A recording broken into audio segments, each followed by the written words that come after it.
প্রিয় নবী মুহাম্মদুর রাসূলুল্লাহ যে তরিকা তিনি স্থাপন করে গেছেন, যে তরিকা তিনি চালু করেছেন, সেই তরিকার নাম হচ্ছে কোরআন সুন্নাহ ভিত্তিক তরিকা। কথা বলেন ঠিক কিনা?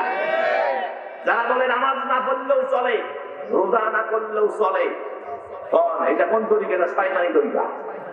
এটা কোন তরিকা? এটা শয়তানের তরিকা।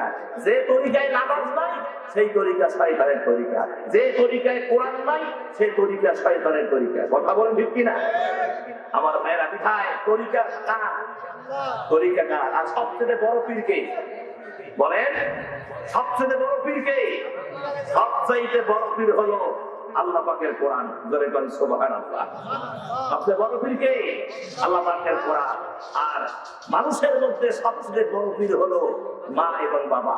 সুবহানাল্লাহ। মা বাবা অসুস্থ হয়ে, বিষয়টা কি বললাম? হুকুকুল কোরআন, কোরআনের হক। সম্মানিত ভাইয়েরা, এই কোরআনের হক আলোচনা করতে গিয়ে মুফাসসিরিন কেরামগণ এখানে 9টা পয়েন্ট নিয়েছেন। কয়টা? 9টা পয়েন্ট নিয়েছেন। এই 9টা বিষয় নিয়ে 9টা বিষয়ের উপরে আলোচনাটা সুন্দর করে মুফাসসিরিন কেরামগণ করেছেন। আমি একটা একটা করে বিষয় আপনাদের কাছে খুলে খুলে কোরআন এবং হাদিস থেকে আলোচনা করব, যদি আপনারা বসে থাকেন। আমার তো মনে হয় আলোচনা যে মনে শুনছেন কিনা সন্দেহ আছে, তবে একটু বসে থাকেন, আমি এই নিয়ামত করে আপনাদের কাছে একটা একটা করে ছেড়ে দেবো। আলহামদুলিল্লাহ। তাহলে এখন আসেন আমরা মূল যে আমি শুরুতে যে আয়াতে কালিমা তেলাওয়াত করেছি, এই আয়াতের অর্থটা বলে দিয়েই আমি আবার মূল আলোচনা এগিয়ে যাবো ইনশাআল্লাহ। আমার সাথে বলেন সবাই, আউযু বিল্লাহি মিনাশ শাইতানির রাজীম। বিসমিল্লাহির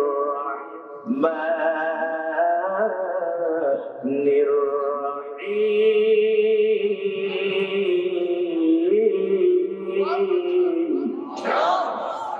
ইয়া আইয়ুহাল্লাযীনা আমানু দুখুলু ফিস-সিলমি কাফা ওয়া লা তাত্তাবি'উ খুতুওয়াতিশ-শাইতান ইন্নাহু লাকুম আদুউম মুবিন।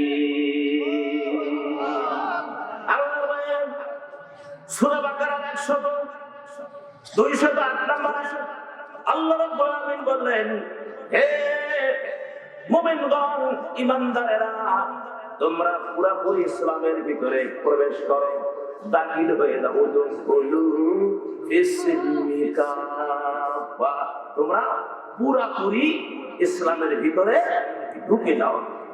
তারপর বলা হলো তাত্তাবিউ খুতুওয়াতিশ শাইতান, তোমরা শয়তানের পদঙ্ক অবলম্বন করো না, শয়তানের পদঙ্ক অবলম্বন করো না। ইন্নাহু লাকুম আদুউম মুবিন, নিশ্চয়ই শয়তান হলো তোমাদের জন্য প্রকাশ্য শত্রু। শয়তান কি? প্রকাশ্য শত্রু। আল্লাহর কাছে চ্যালেঞ্জ করেছে। কার কাছে?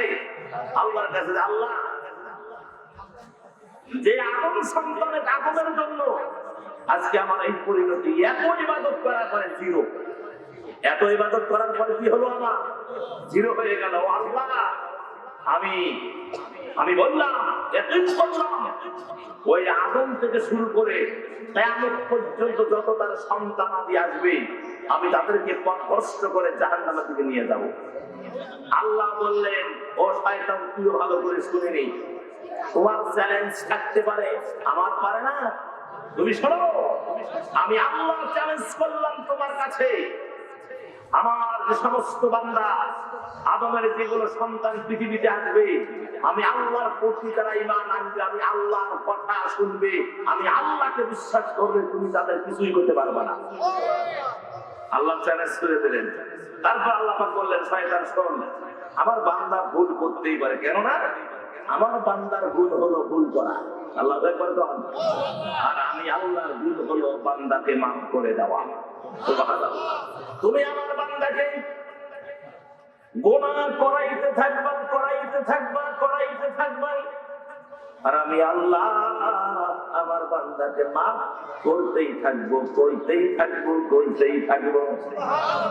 ও শয়তান রে শোন, আমার বান্দাকে ভুলায়া ভুলায়া ধোঁকা দিয়া দিয়া আমার বান্দার গোনা পাহাড় সমতুল্য করবা। আর আমার ওই বান্দা যদি একবার শুধু বলে আল্লাহ আমি বুঝি না শয়তানের ধোঁকায় পড়ে গুনাহ করেছি, ও আল্লাহ আমারে মাফ করে দাও, একবার যদি শুধু আমার বান্দা বিনয় অবনত চিত্তে মাথাটা নিচু করে চোখের কোণায় মাছির মাথার মতো এক ফোঁটা পানি আনতে পারে, দুই ফোঁটা পানি আনতে পারে, আমি আল্লাহ তার পাহাড় সমতুল্য গুনাহ যে শয়তান তুমি করাইছো, এক সিলিন্ডারের মাধ্যমে, এক দোয়ার মাধ্যমে, তওবার মাধ্যমে আমি আমার বান্দার জীবনের সব গুনাহগুলো মাফ করে দিব। আমার ভাইয়েরা, এজন্য নবীজি বলেন আত-তাইবু হাবিবুল্লাহ, যারা তওবা বেশি বেশি করে তারা আল্লাহর বন্ধু। সুবহানাল্লাহ কোন, তারা কার বন্ধু? জোরে কোন, আল্লাহর বন্ধু। এজন্য নবীজি বেশি বেশি তওবা করতেন। আম্মা যারা আয়েশা বলতেন, নবী আল্লাহ আপনি এত বেশি করে তওবা করেন। নবীজি যখন এই কথা শুনলেন তিনি বলে, আয়েশা যে নবীর কোনো গুনাহ নাই, মাসুম করে পৃথিবীর জমিনে আল্লাহ প্রেরণ করেছেন, ওই নবীকে তো ওই আল্লাহর শুকরিয়া আদায়ের লক্ষ্যে বেশি বেশি তওবা করা দরকার। ওই নবীর তো উচিত ওই আল্লাহর বেশি বেশি করে তওবা করা দরকার। আমার ভাইয়েরা, আল্লাহ পাক বলেছেন যে বান্দা শোনো, ওয়ালা তাত্তাবিউ খুতুওয়াতিশ শাইতান, তোমরা শয়তানের পদঙ্ক অবলম্বন করো না, নিশ্চয়ই শয়তান হলো তোমাদের আদুউল মুবিন, প্রকাশ্য শত্রু, একেবারে ডাইরেক্ট শত্রু। কথা কন, শয়তান কি আমাদের বন্ধু? শত্রু না। এখন শয়তান রিটা, শয়তান আমাদের কৃষ্টি কালচার আচরণ দেখে কয় সর্বনাশ, আমি এখন রিটা, আমার আর করা লাগে না, আল্লাহর বান্দারাই যা তামাশা শুরু করছে, আমার আর বেশি কিছু খাতি করা লাগে না। কথা বলে এরকম শয়তান আছে না নাই? এই শয়তানের চেরাচা মুন্ডা আছে না নাই?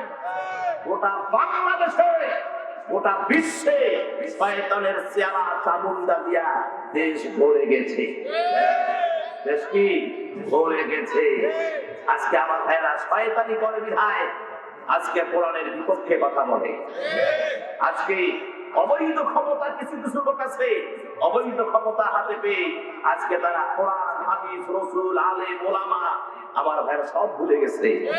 এমনকি তাদের জন্ম পর্যন্ত ভুলে গেছে, এমনকি তাদের সেই কি বলে গরিবই ভুলে গেছে, যে পাচার শেষরা দিয়ে কাপলা ফেটেছিল ভুলে গেছে। আমার ভাইয়েরা অহংকারে বুক ভরে গেছে, চোখ ভরে গেছে, বুক ভরে গেছে, অহংকারে পুরা বডি ভরে গেছে, অতীত সব ভুলে গেছে।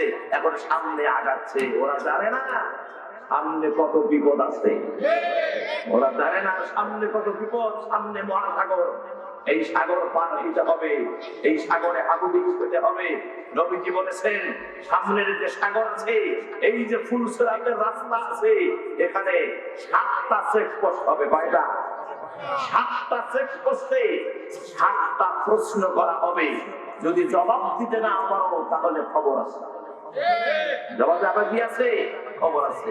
সম্মানিত মুসলমান ভাইয়েরা, তাহলে আসেন আল্লাহ রাব্বুল আলামিন বলেন, ইয়া আইয়ুহাল্লাযীনা আমানু, হে ঈমানদারেরা, উদখুলু ফিস সিলমি কাফা, তোমরা পুরাপুরি ইসলামের ভিতরে ঢুকে যাও। খালি দাড়ি টুপি আর জুব্বা পাঞ্জাবি পরলেই তারে মুসলমান কয় না। মুসলমানিত্ব অর্জন করতে গেলে কোরআন সুন্নাহ মাফিক জীবন গড়তে হবে। কথা বলেন, কি মাফিক? কি মাফিক? কোন তরিকা নয়, কোন খণ্ডকের তরিকা নয়। তরিকা হবে প্রিয় নবী মুহাম্মদুর রাসূলুল্লাহ যে তরিকা তিনি স্থাপন করে গেছেন, যে তরিকা তিনি চালু করেছেন, সেই তরিকার নাম হচ্ছে কোরআন সুন্নাহ ভিত্তিক তরিকা। কথা বলেন ঠিক কিনা? যারা বলে নামাজ না পড়লেও চলে, রোজা না করলেও চলে। এটা কোন তরিকা? এটা শয়তানি তরিকা। এটা কোন তরিকা? এটা শয়তানের তরিকা। যে তরিকায় নামাজ নাই সেই তরিকা শয়তানের তরিকা, যে তরিকায় কোরআন নাই সেই তরিকা শয়তানের তরিকা। কথা বলেন ঠিক কিনা? আমার ভাইরা কোথায়? তরিকা কার? তরিকা কার? আর সবচেয়ে বড় পীর কে? বলেন, সবচেয়ে বড় পীর কে? সবচেয়ে বড় পীর হলো আল্লাহ পাকের কোরআন। জোরে বলেন সুবহানাল্লাহ। সবচেয়ে বড় পীর কে? আল্লাহ পাকের কোরআন। আর মানুষের মধ্যে সবচেয়ে বড় পীর হলো মা এবং বাবা। সুবহানাল্লাহ। মা বাবা অসুস্থ হয়ে বিছানায় পড়ে আছে, খবর নাই, আর বিশ্বাস আসছে আমার ভাইয়েরা আপেল, কমলা, বেদানা মানে আপনার ব্যালেন্ডার দিয়ে একটা জুস করে খান হুজুর, খান হুজুর, খান হুজুর, মনে হয় বিশ্বাসকে মাথায় নিয়ে বেড়াচ্ছে। আর মা বাবা ঘরের এক কোনায় বসে পোকাচ্ছে, জ্বরে গা পুড়ে যাচ্ছে, তিনি বিশ্বাস নিয়ে ব্যস্ত। কথা কোন ঠিক কিনা? পয়সার মূল্য নাই। বিশ্বাস করেন, যারা কোরআন বিরোধী, ইসলাম বিরোধী, এরা নিজেদেরকে অবস্থা হবে নিজেরাই জানে না, এরা মানুষের কন্ট্রাক্টরি দিচ্ছে। কথা কোন ঠিক কিনা? ওই সমস্ত পীর ফকিরেরা আর মুরিদ টুরিদ সহ জাহান্নামে চলে যাবে। যারা হক্কানি, তাদের জুতা মাথায় নেই, কদম মাথায় নেই। যে দরবারে নামাজ আছে তাদেরকে চুমা দেয়, যে দরবারে কোরআন আছে, হাদিস আছে, তাদেরকে আমরা চুমা দেই। কথা বলেন ঠিক কিনা? সম্মানিত মুসলমান ভাইয়েরা, মন খারাপ? মন খারাপ করলেন? মন খারাপ করা যাবে না। এগুলো নিজের কথা, সহি কথা। আজকে মানুষ হাসতে হাসতে জাহান্নামে যাচ্ছে, হাসতে হাসতে পুকুরি করতেছে, হাসতে হাসতে মনে করেন কাফের হয়ে যাচ্ছে, হাসতে হাসতে ঈমান নষ্ট হয়ে যাচ্ছে, বুঝতেই পারতেছে না যে আমার কি কথা হচ্ছে। প্রিয় ভাইয়েরা, আল্লাহ রাব্বুল আলামিন কুরআনুল কারীমের ভিতরে বললেন, হে ঈমানদারেরা, উদখুলু ফিসিলমি কাফা। ইসলামে ঢুকতে গেলে এই কোরআন সাথে নিয়ে ঢুকতে হবে। সুবহানাল্লাহ। কয়টা? কি নিয়ে ঢুকতে হবে? এই কোরআন সাথে নিয়ে ঢুকতে হবে। যে কোরআন এই মাদ্রাসায় পড়ানো হয়, এটা কারো বাপদাদার সম্পদ না, এটা গোটা মুসলিম মিল্লাতের, গোটা জাতির জন্য কোরআন আল্লাহ প্রেরণ করেছেন। গোটা জাতির এ কোরআনে হিন্দুদের অধিকার আছে, এ কোরআনে বৌদ্ধদের অধিকার আছে, এ কোরআন খ্রিস্টানদের অধিকার আছে, এ কোরআন নাসারাদের অধিকার আছে। কেন অধিকার? যদি তারা কোরআন মানে তো তাদের অধিকার। কথা বলে ঠিক কিনা? এরকম শুধু মুসলমানের জন্য এ কোরআন আল্লাহ পাঠান নাই। আল্লাহ কোরআন পাঠাইছেন হুদাল লিন্নাস, সমস্ত মানুষের হেদায়েতের গাইড বুক হলো আল্লাহ পাকের এই কোরআন। সুবহানাল্লাহ।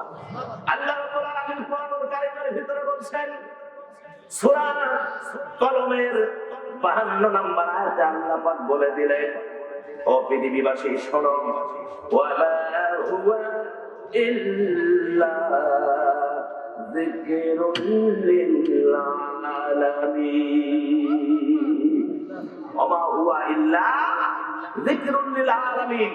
আল্লাহ পাক বলেন, এই কোরআন হচ্ছে গোটা জাতির জন্য, আলামিন গোটা আলমের, গোটা বিশ্বের, তামাম পৃথিবীর। কোরআন হচ্ছে নসিহত, কোরআন হচ্ছে উপদেশ। সুবহানাল্লাহ। তাহলে কি এটা মুসলমানদের জন্য খালি না, গোটা জাতির জন্য, গোটা বিশ্বব্যাপী পুরাই পৃথিবীতে যারা আছে সকলের জন্য কোরআন হচ্ছে নসিহত, কোরআন হচ্ছে উপদেশ। সুবহানাল্লাহ। সম্মানিত ভাইয়েরা, এখন এই কোরআন ছাড়া ইসলামে ঢোকা যাবে না, কোরআন নিয়েই ইসলামে ঢুকতে হবে। সেই কোরআনের হক কয়টা? 9টা হক। কয়টা ধরে কর? একটা একটা করে আপনাদের সামনে আমি উপস্থাপন করব। রব্বুল আলামিন বলেন, পৃথিবীর মানুষ তোমরা শোনো, কোরআন, কোরআনুল কারীম বিশ্ব মানবতার অফুরন্ত নেয়ামত। ধরে কর সুবহানাল্লাহ। এই কোরআন হচ্ছে বিশ্ব মানবতার আল্লাহর পক্ষ থেকে অফুরন্ত নেয়ামত। এই জিনিস আর কোথাও খুঁজে পাওয়া যাবে না। যে জিনিসটা দেখেন ধরলেই সোয়াব, ধরলে কি? ধরলে সোয়াব, বুকে লাগালে সোয়াব। আরে কথা কয় না, এদিকে দেখেন, বুকে লাগাইলে সোয়াব, সুমা দিলেও, কথা বলা যায়, সুমা দিলেও মাকে চুমা দিলে একরকম শান্তি, বাবাকে চুমা দিলে আর একরকম শান্তি। এই যে আমাদের সভাপতি সাহেব, ওনার যদি কপালে আমি একটা চুমা দিই, একটা আলাদা হৃদয়ে শান্তি। উনি যদি আমার চুমা দেয়, আলাদা হৃদয়ে একটা শান্তি। কলিজার টুকরা সন্তানদের যদি চুমা দেই, কি যে মজা লাগে, কথা কয় না কে? আমি আমার মেয়ের 3.5 বছর বয়স, আমার মেয়ের মুখে চুমা দিলে ধরলে, আপু যদি কপালে দেয়, এগালে দাও, এগালে দাও, নাকে দাও, মুখে দাও, কোথায় দাও, এভাবে। মানে যদি একটা কম্পিটিশনে ছাড়ি দেয় না, আমার ততক্ষণ কোর্স কমপ্লিট হয় নাই, ততক্ষণ ছাড়ে না।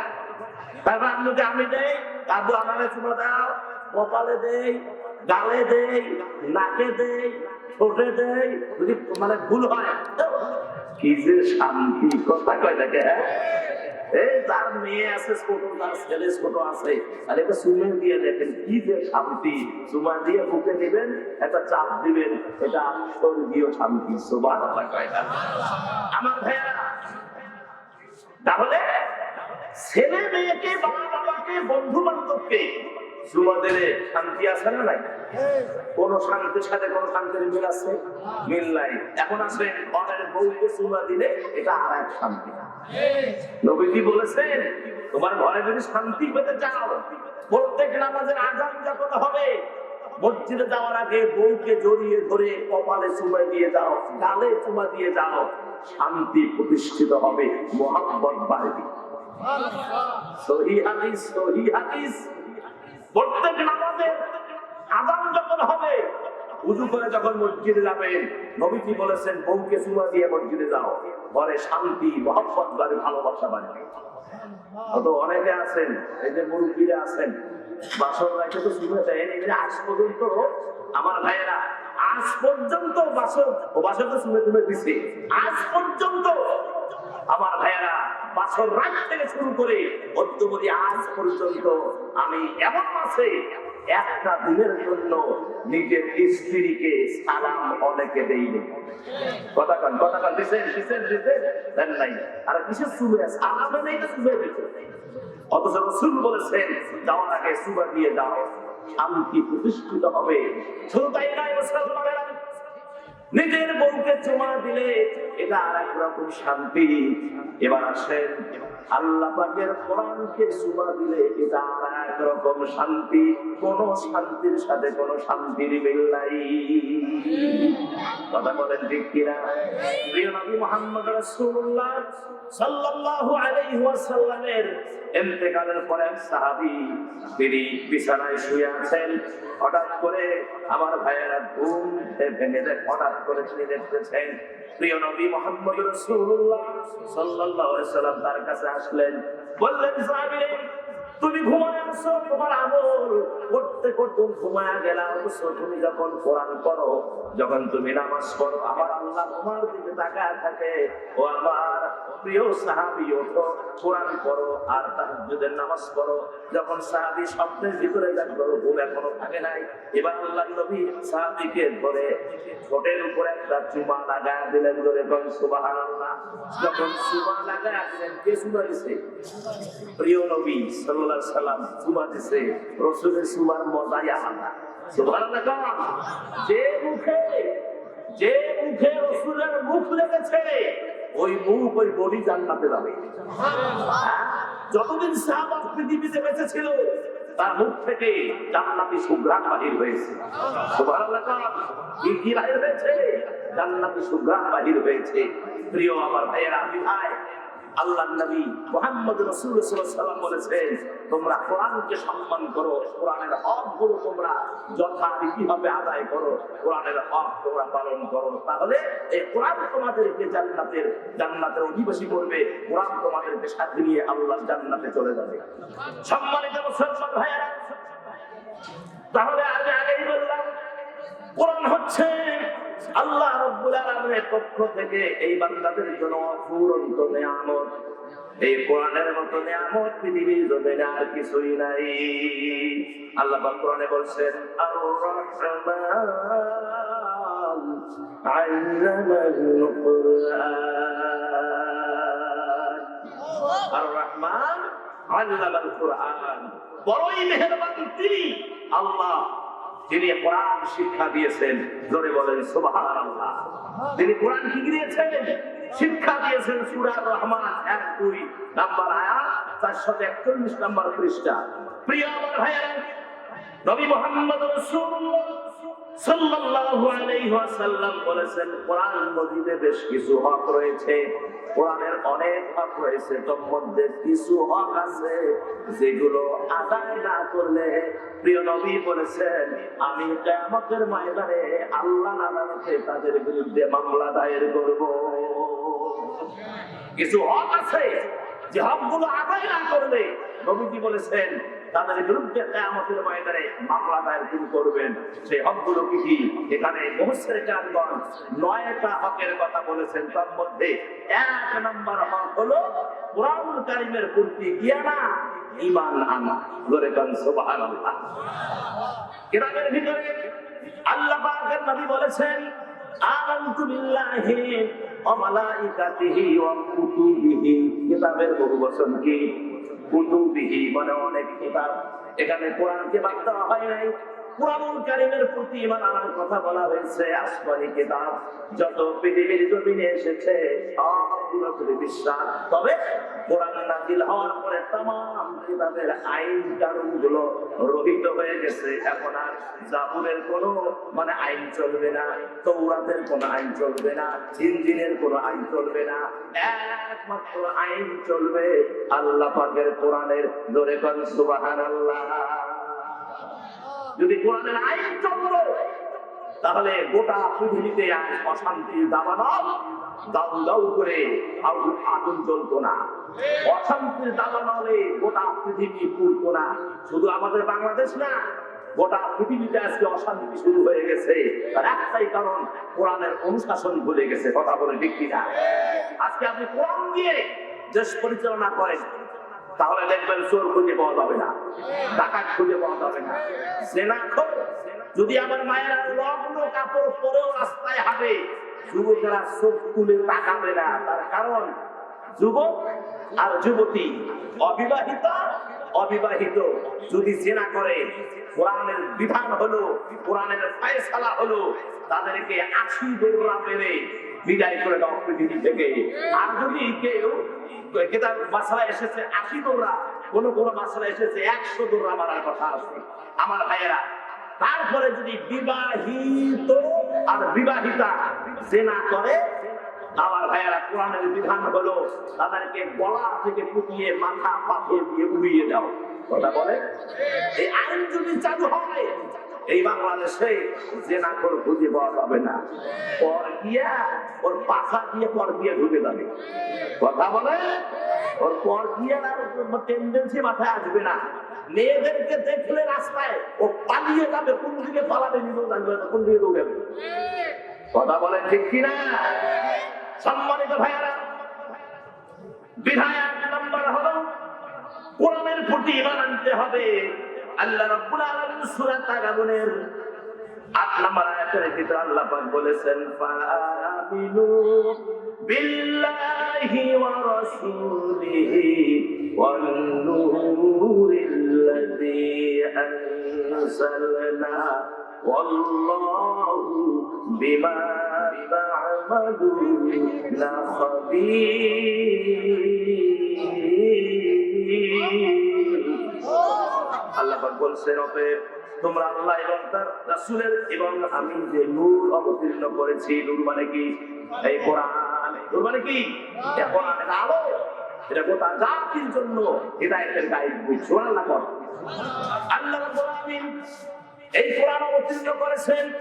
এই যে কোরআন, এখানে এই দুধিয়া পাড়া নাকি দুধিয়া বাড়ি, এই মাদ্রাসায় যে কোরআন, আমার ভাইয়েরা, আমাদের সভাপতি সাহেব বলেছেন, তিল করে আপনারাই এই প্রতিষ্ঠানকে সাজিয়েছেন, এই বাজার আপনারাই তৈরি করেছেন, তিনিও সহযোগিতা করে অক্লান্ত পরিশ্রম করেছেন। আমার ভাইজান, এই প্রতিষ্ঠানে যে কোরআন তিলাওয়াত করা হয়, যে কোরআন এই প্রতিষ্ঠানের আমার ভাইরা, এটা হচ্ছে আমার বন্ধুগণ, এটা হচ্ছে অন্ধকার থেকে আলোর দিকে এই কোরআন মানুষকে বাহির করে নিয়ে আসে। কোরআনুল কারীমের সূরা ইব্রাহিমের 1 নম্বর আয়াতে আল্লাহ পাক বলে দিলেন, আলিফ লাম মিম রা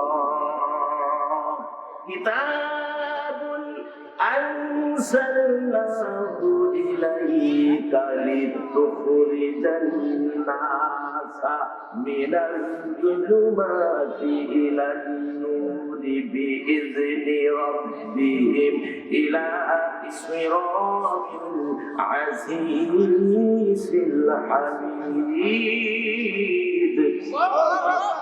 আমার ভাইয়েরা, কি সুন্দর কথা! আলিফ লাম রা এগুলো হরফে মুকাদ্দাস, অর্থ কে জানেন? আল্লাহ জানেন। কিতাব এটি একটি গ্রন্থ, আজিজুল হামিদ, আল্লাহ পরাক্রান্তশালী রব্বুল আলামিনের নির্দেশিত পথের দিকে পথগোলা মানুষগুলোকে পথের দিশা দেখার জন্য আল্লাহ রব্বুল আলামিন অন্ধকার থেকে আলোর দিকে এই মানুষগুলোকে ফিরিয়ে আনার জন্য আমার আল্লাহ এই কোরআনুল কারীম অবতীর্ণ করেছেন। জোরে কোন আল্লাহু আকবার। আমার ভাইরা, এই কোরআনুল কারীম আল্লাহ রাব্বুল আলামিন অবতীর্ণ করলেন, নূর হিসাবে অবতীর্ণ করলেন। তার প্রতি ঈমান বিষয়ক ঈমান বিরাজ সমুদ্ভব আল্লাহ পাক বলেন, ও আমার বান্দারে, তোমরা যা কিছু করছো আল্লাহ পাক সব কিছুর খবর রাখেন। আল্লাহু বিমা তা'মালুনা খাবীর। আল্লাহ পাক বলছেন যে আমি তোমরা আল্লাহ এবং রাসূলের এবং নূরের প্রতি তোমরা কি করো, যে নূর আমি অবতীর্ণ করেছি এর প্রতি তোমরা ঈমান আনো। ফাআমিনু বিল্লাহ, এর প্রতি ঈমান আনো। এখানে আল্লাহ, রাসূল এবং কোরআন তিনটা বিষয়ের কথা বলা হয়েছে। ঈমান আনো। আর তোমরা যা করতেছো, আমরা যে তামাশা শুরু করছি, কোরআন মাফি কয়জন যদি করে?